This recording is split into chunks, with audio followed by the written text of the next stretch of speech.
Hello students, welcome to my YouTube channel. Hope you all are doing well.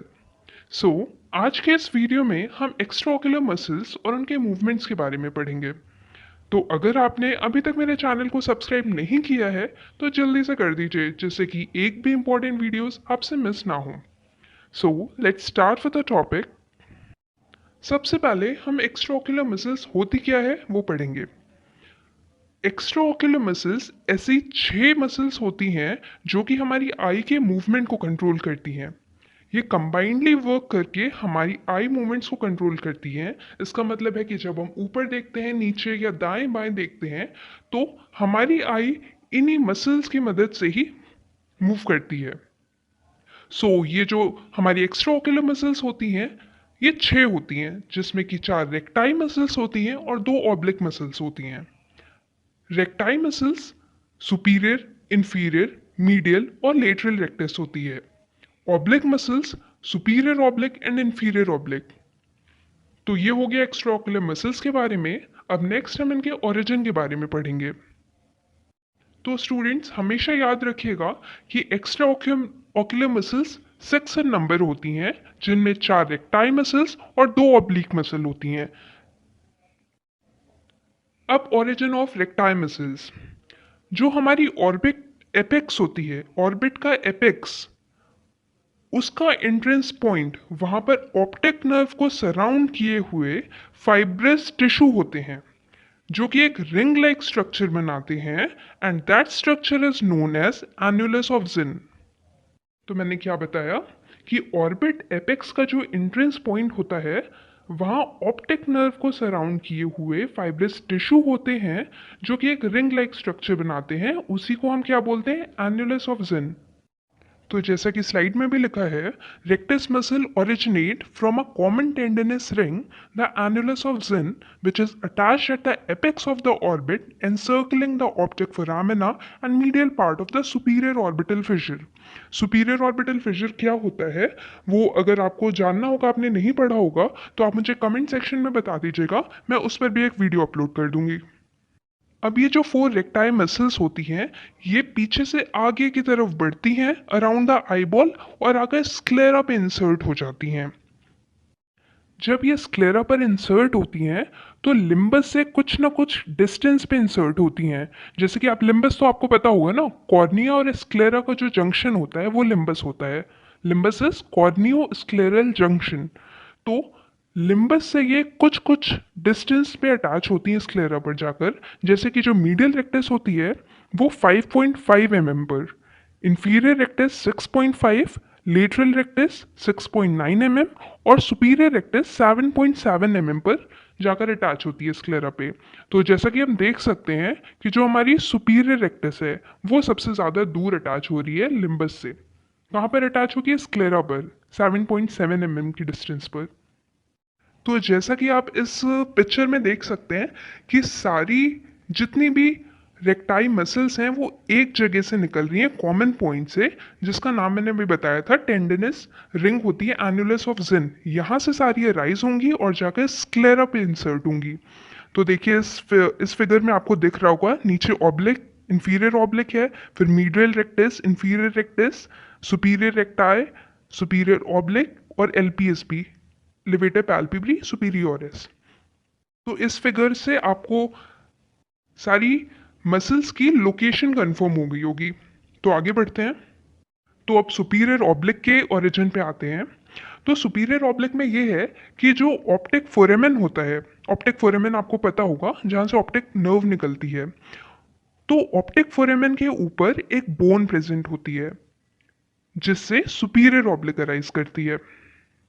फिर यही superior oblique आगे आकर थोड़ा सा टर्न करती है और स्क्लेरा पर जस्ट इक्वेटर के पीछे आकर अटैच हो जाती है। तो जैसा कि स्लाइड में भी लिखा है, superior oblique arises from the bone above and medial to the optic foramina.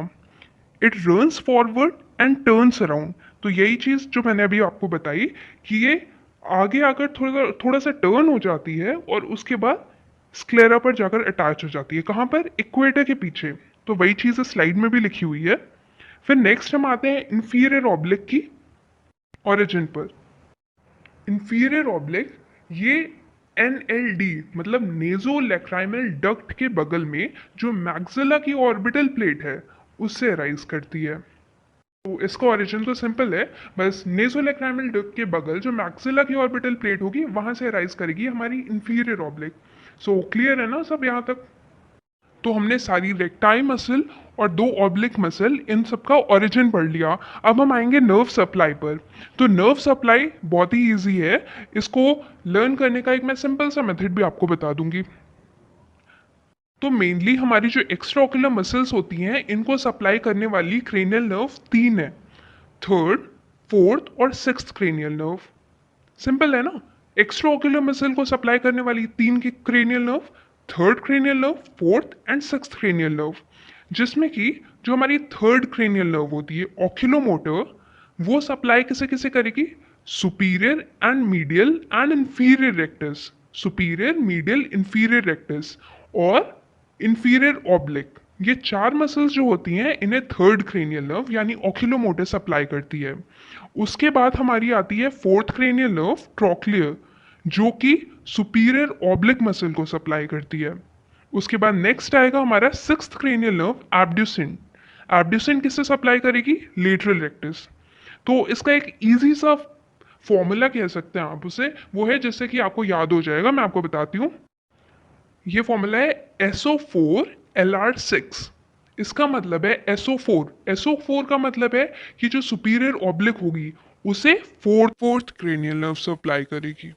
LR6 का मतलब है जो लेटरल रेक्टाई होगी उसे सिक्स्थ क्रेनियल नर्व यानी एब्ड्यूसेंट सप्लाई करेगी। तो ये आपका हो गया SO4 LR6। अब जितनी भी मसल्स बच रही हैं उन्हें थर्ड क्रेनियल नर्व सप्लाई करेगी। तो it's the easiest method to learn कि कौन सी सप्लाई किस क्रेनियल नर्व के थ्रू हो रही है।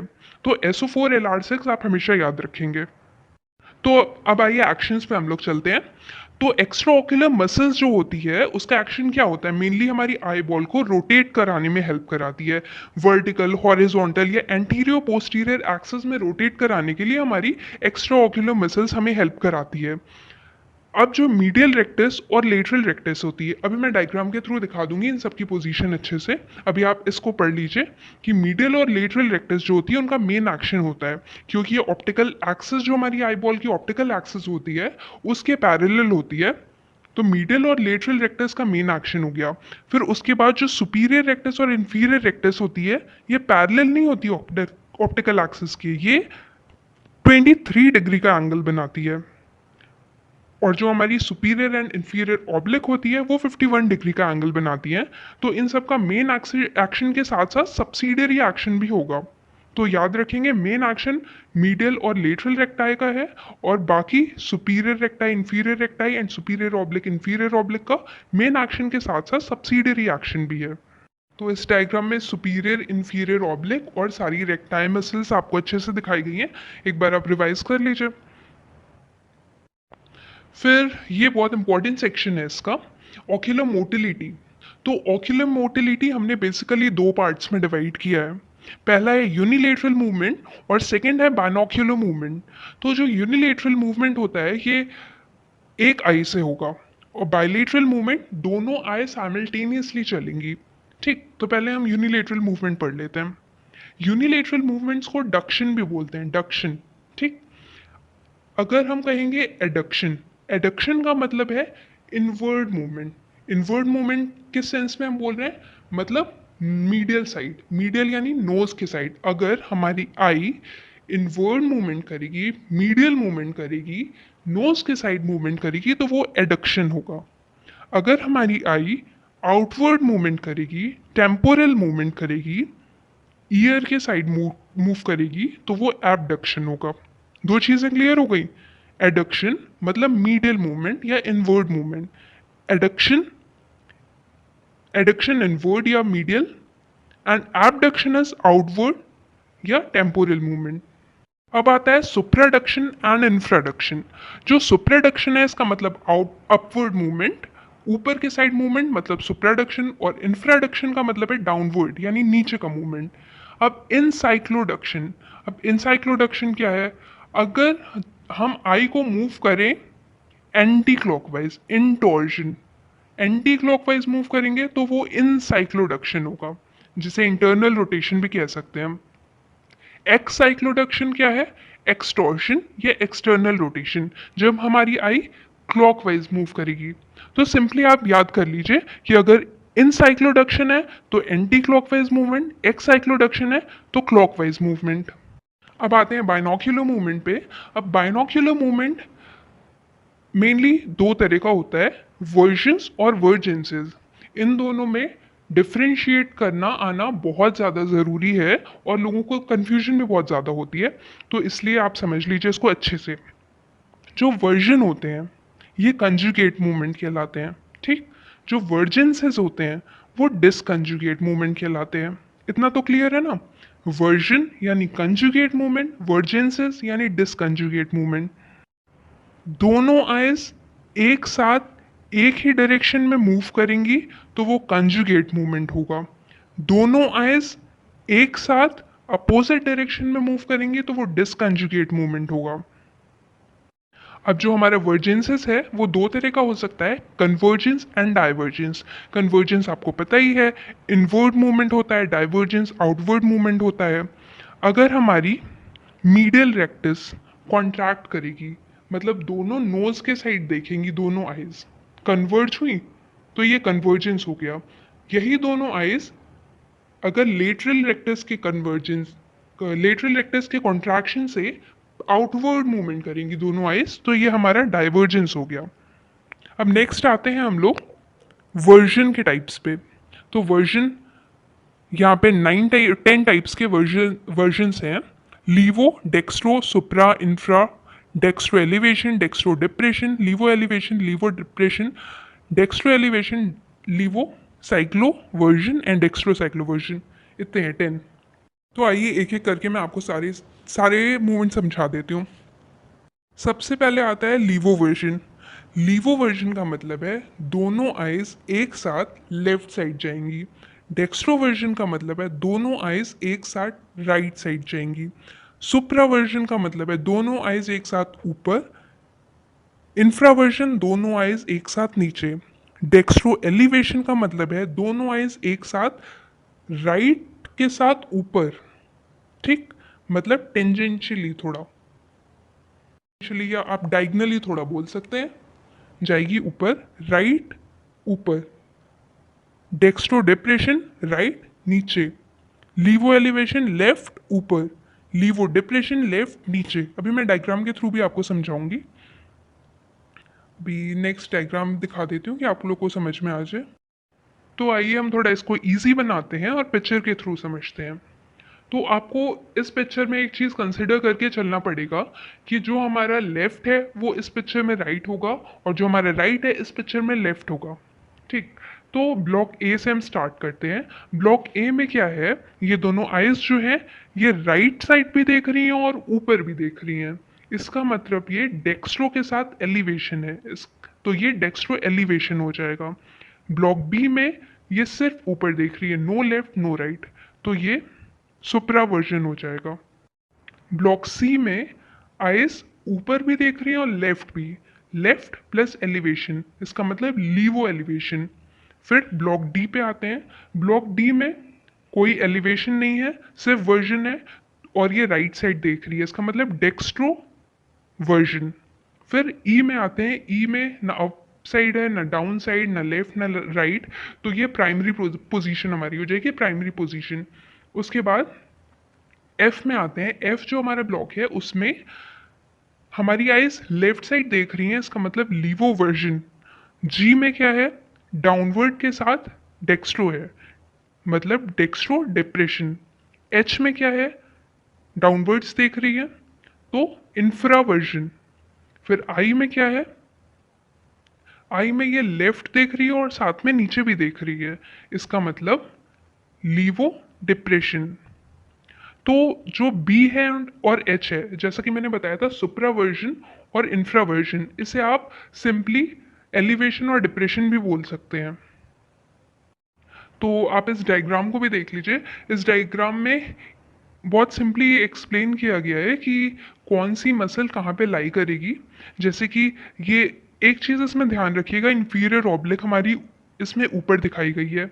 जब हम इसका डायग्रामेटिक रिप्रेजेंटेशन करते हैं तो इंफीरियर ऑब्लिक को हमेशा सुपीरियर रेक्टाई के सीध में दिखाते हैं, जैसे कि इसमें दिखाया गया है। जो हमारी राइट आई है उसकी सुपीरियर रेक्टाई हो गई, इंफीरियर ऑब्लिक हो गई, फिर lateral medial recti, inferior recti और सुपीरियर ऑब्लिक।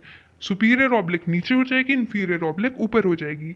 सेम एज हमारी लेफ्ट आई में भी होगी, इंफीरियर ऑब्लिक ऊपर और सुपीरियर ऑब्लिक नीचे। तो ये चीज़ हमें हमेशा याद रखना है, उसके बेसिस पे आगे भी हम मूवमेंट्स पढ़ेंगे। तो इतना तो हमने पढ़ लिया।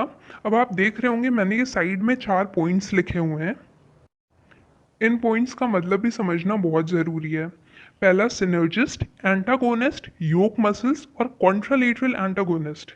इन चारों का मतलब समझना बहुत ही ज़्यादा ज़रूरी है। तो पहले आइए हम सिनर्जिस्ट समझते हैं। सिनर्जिस्ट मसल्स क्या होती हैं?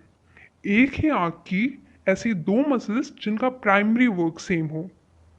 मान लीजिए सुपीरियर रेक्टस और इंफीरियर ऑब्लिक, ये दोनों क्या काम कराती हैं? एलिवेशन का। मैंने बताया था ना अभी, सुपीरियर रेक्टाई और इंफीरियर ऑब्लिक दोनों ऊपर प्रेजेंट होती हैं और ये एलिवेशन का काम कराती हैं। तो ये एक ही आंख की ऐसी दो मसल्स हैं जिनका प्राइमरी वर्क सेम है, तो ये सिनर्जिस्ट मसल हो गई। इनके बाद आता है एंटागोनिस्ट। एंटागोनिस्ट क्या होता है? एक ही आंख की ऐसी दो मसल्स जिनका वर्क अपोजिट हो। सिनर्जिस्ट में वर्क सेम था, इसमें वर्क अपोजिट हो। जैसे कि मान लीजिए मीडियल रेक्टाई और लेटरल रेक्टाई। मीडियल रेक्टाई और लेटरल रेक्टाई क्या करेंगे? एक राइट की साइड लेकर जाएगा, एक लेफ्ट की साइड लेकर जाएगा। वैसे ही सुपीरियर रेक्टाई इंफीरियर रेक्टाई भी हो सकता है, सुपीरियर ऑब्लिक इंफीरियर ऑब्लिक। ये सब क्या है? एक ही आंख की दो मसल्स हैं जिनका वर्क अपोजिट है, तो ये एंटागोनिस्ट कहलाएंगी। फिर आती है योक मसल्स। योक मसल्स क्या होती हैं? अलग अलग आंखों की पेयर ऑफ मसल्स, अलग अलग आंखों की पेयर ऑफ मसल्स जो एक साथ कॉन्ट्रैक्ट करे। ठीक, जैसे कि राइट आई की लेटरल रेक्टाई ले लीजिए और लेफ्ट आई की मीडियल रेक्टाई ले लीजिए। ये दोनों मिलकर क्या कराती हैं? डेक्स्ट्रोवर्जन, मतलब राइट साइड का मूवमेंट। ठीक, तो अलग अलग आंखों की ऐसी पेयर ऑफ मसल्स जो कि एक साथ कॉन्ट्रैक्ट कराए। जैसे डेक्स्ट्रोवर्जन के लिए हमारी राइट आई की लेफ्ट लेटरल रेक्टाई और लेफ्ट आई की मीडियल रेक्टाई काम करती है। फिर उसके बाद नेक्स्ट आते हैं हम कॉन्ट्रालेटरल एंटागोनिस्ट। कॉन्ट्रालेटरल एंटागोनिस्ट ऐसी पेयर ऑफ मसल्स होती हैं, डिफरेंट आइज की होती हैं, याद रखिएगा, अलग अलग आंखों की, जिनका एक्शन अपोजिट हो। एक्शन अपोजिट का क्या मतलब है? कि जैसे राइट आई की लेटरल रेक्टाई मसल क्या करेगी? उसको राइट साइड ले जाएगी, और लेफ्ट आई की लेटरल रेक्टाई क्या करेगी? उसे लेफ्ट साइड ले जाएगी। तो ये हो गया कॉन्ट्रालेटरल एंटागोनिस्ट। तो इन चारों टर्म्स को याद रखिएगा, ये बहुत जगह आपके काम आ सकते हैं। अब आता है लास्ट में ये इम्पोर्टेंट डायग्राम। ये इम्पोर्टेंट कर लिया तो आपके बहुत सारे ये इम्पोर्टेंट डायग्राम कर लिया तो आपके बहुत सारे डाउट्स क्लियर हो जाएंगे और आपको मसल्स का मूवमेंट बहुत इजी तरीके से समझ में आ जाएगा। तो देखिए, इस डायग्राम को गौर से देखिए। इसमें ये एक आई है, अगर ऊपर जाते हैं सिंपली तो एलिवेशन, नीचे तो डिप्रेशन, इतना तो आपको पता है।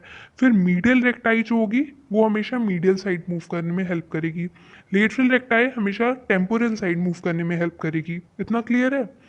फिर अगर आपसे कोई पूछता है कि सुपीरियर ऑब्लिक का वर्क क्या क्या होता है, तो आप तो कंफ्यूज हो जाओगे। लेकिन अगर ये डायग्राम आपके दिमाग में है तो आप तुरंत ड्रॉ करके उसको सारे वर्क बता सकते हो। देखिए, इसमें ये ड्रॉ किया है मैंने, इंफीरियर ऑब्लिक यहाँ लिखा है, यहाँ सुपीरियर ऑब्लिक, ये इंफीरियर रेक्टाई और सुपीरियर रेक्टाई, ये चारों मसल्स लिखी हैं। अब अगर ऊपर जाएगा तो ऊपर एलिवेशन। ठीक, अगर मीडियल साइड जाएगा तो एबडक्शन। इसका मतलब है मीडियल रेक्टाई के डायरेक्शन में जो जाएगा वो एडक्शन, और जो लेटरल रेक्टाई के डायरेक्शन में जाएगा वो एबडक्शन। तो इतनी चीज़ें क्लियर हो गई।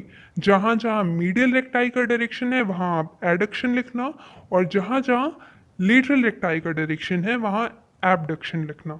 इतनी चीज़ें क्लियर हो गई। तो मान लीजिए हम सुपीरियर रेक्टाई को लेकर चल रहे हैं तो ये एलिवेशन कराएगा, एक चीज़ क्लियर है। इसका मूवमेंट मीडियल के साइड है तो एडक्शन कराएगा, ये भी क्लियर है। अब ये कैसे, उल्टा तो हम उधर घुमा नहीं सकते, हमें ऐसे ही घुमाना पड़ेगा क्लॉकवाइज, तो ये इंटॉर्जन करेगी। मैंने बताया था ना, क्लॉकवाइज इंटॉर्जन और एंटी क्लॉकवाइज क्लॉकवाइज एक्सटॉर्शन। तो इतनी चीज़ें हो गई यहाँ पर। वैसे ही मान लीजिए अगर सुपीरियर ऑब्लिक को लेकर चलते हैं, तो पहले आप क्या करिएगा, इस डायग्राम का एक स्केलेटन बना लीजिएगा। स्केलेटन बनाने के बाद क्या होगा, आप एरोज बना देंगे। उसके बाद जो जिसकी डायरेक्शन में है उसके अकॉर्डिंग आप एबडक्शन, एडक्शन, इंटॉर्जन, एक्सटॉर्शन आप लिख सकते हैं और क्लियरली किसी को भी बता सकते हैं कि हाँ कौन सी मसल क्या क्या रोल प्ले करेगी। जैसे कि कोई पूछता है कि सुपीरियर ऑब्लिक क्या काम करती है, तो आप सुपीरियर ऑब्लिक आप जानते हैं यहाँ पे है, आपने 3 एरोज ऐसे ऐसे बनाई है। अब लेटरल रेक्टाई के साथ हमेशा जो जाती है वो क्या करती है, एबडक्शन, तो पहला रोल एबडक्शन हो गया। दूसरा, जो सुपीरियर रेक्टाई के साइड जाती है, सुपीरियर ऑब्लिक जो है वो, उसका दूसरा रोल क्या होगा, नीचे जा रही है तो डिप्रेशन। सुपीरियर ऑब्लिक का तीसरा रोल, ये क्लॉकवाइज मूव कर रही है तो इंटॉर्जन। सो आई होप कि आपको ये डायग्राम अच्छे से समझ आ गया हो। अगर नहीं समझ में आया तो आप इसको रिपीट पे देखिएगा। फिर भी अगर क्लियर नहीं होता तो कमेंट सेक्शन में प्लीज़ मुझे बताइए, मैं और अच्छे से क्लियर करने की कोशिश करूँगी। और जो भी डाउट्स हैं रिगार्डिंग टू दिस वीडियो, आप प्लीज़ कमेंट करके मुझे बताइए जिससे मैं उस डाउट्स को क्लियर कर सकूँ। सो आज के लिए बस इतना ही। सो स्टूडेंट्स, अगर वीडियो पसंद आया हो तो इसको लाइक करें, और ऐसे ही ऑप्टोम और ऑप्थाल से रिलेटेड टॉपिक्स पढ़ने के लिए मेरे चैनल को सब्सक्राइब करें।